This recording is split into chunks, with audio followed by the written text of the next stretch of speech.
confirmed on March 17th, and it was probably about March when that change was being made. When Mr. Schlozman brought a case against 4 volunteers for a group known as Acorn on voter registration fraud, that was the week before the election, contrary to the written guidance of DOJ stating that prosecutors and investigators, and I quote, should be extremely careful not to conduct overt investigations during the pre-election period or while the election is underway. Are you familiar with this Acorn case that was brought? Yes. Did you have a role to prove indictments in that case? Yeah, I'll explain where the deputy's office came into that. And real quickly, I'm going on the back to your last question. An individual in my office is involved in interviewing interims that go into offices, David Margolis, and so I'm not clear just in here today what role he played in that selection, but it's quite likely that he was involved in that discussion. I just don't personally have any memory of that. Well, if I can, Mr. Schlozman says it was Mike Elston who had spoken to him prior to the indictments. Oh, yes, I'll switch to that subject now. That's the Acorn issue you're asking. That's correct. Okay. What happened was that sometime shortly before those indictments were returned, we received notification that there was an intention to seek the indictments. I'm not sure if it was a phone call to Mike or an urgent report or something of that effect. We notified the Attorney General's office that this was occurring. We told the Western District of Missouri to hold on until we had reviewed what was going on. We then checked with the criminal division responsible, the public integrity section oversees this area of the law, and found out in discussing it with them and with this office in the Western District of Missouri and the assistant United States attorneys involved, some form of consultation, that the criminal division supported, had no objection to this going forward at that time.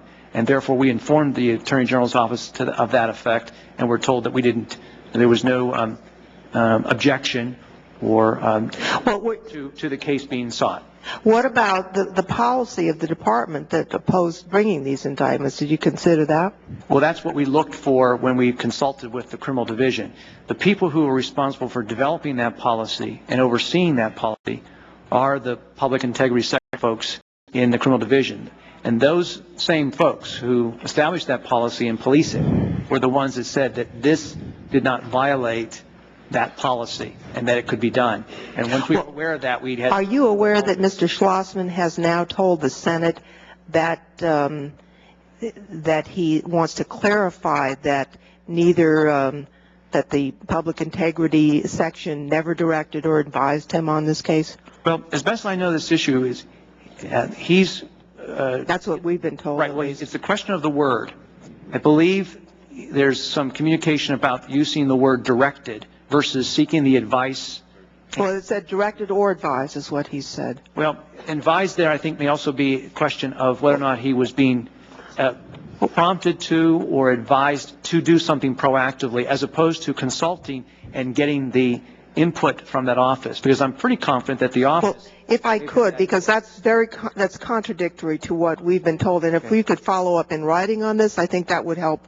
I'm very happy to help you try to get the clear answer to it, but I think it's the record is that the criminal division was consulted and that he got the information he needed to know that it was appropriate to go forward. And I believe right now he's trying to make sure that he doesn't... If we can count on your written clarification, I think that would be Absolutely. best. And if I may, with unanimous consent, I'd like written clarification on one other item, if I may. Without objection. I serve on the House Administration Committee as well and chair the Elections Subcommittee.